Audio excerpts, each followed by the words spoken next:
I have a hard time continuing to go along, to get along with all these side projects and promoting athletics and this and that until I get parent choice, until I get tax cuts for Oklahomans. That's my priority.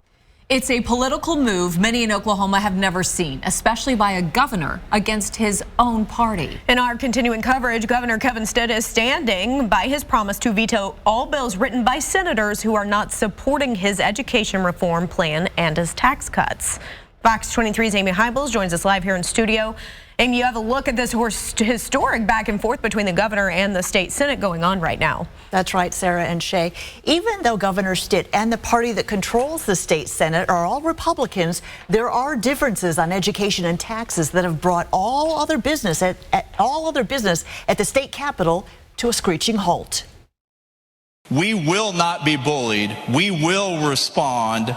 And I do want everyone in this state to realize that the elected body of senators will not give away the sovereign authority that we are vested in the Constitution to make decisions. Governor Kevin Stitt and the state Senate are locked in a legislative standoff many Oklahomans have never seen before. The governor says he won't approve any bills from any senators who don't first approve his education reform plan and also pass tax cuts, things Stitt said he and senators were elected to pass. He also referred to the bills already passed as things pushed by special interests. I have a hard time continuing to go along, to get along with all these side projects and promoting athletics and this and that until I get parent choice, until I get tax cuts for Oklahomans.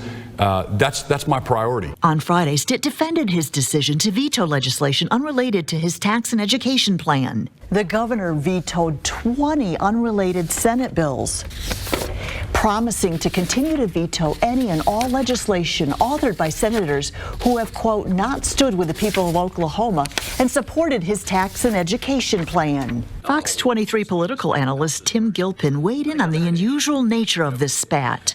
It's not unusual for the governor to fight with the legislature and vice versa. We see that all the time. But typically it's behind closed doors.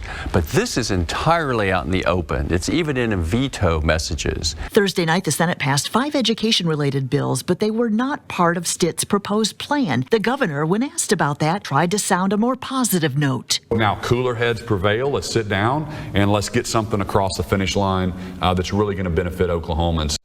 Now, when asked directly on Friday if he would continue to veto Senate bills, given this latest development, Governor Stitt paused and said, "I don't know. Stay tuned." Live in studio covering news that matters, I'm Amy Hybels, Fox 23 News.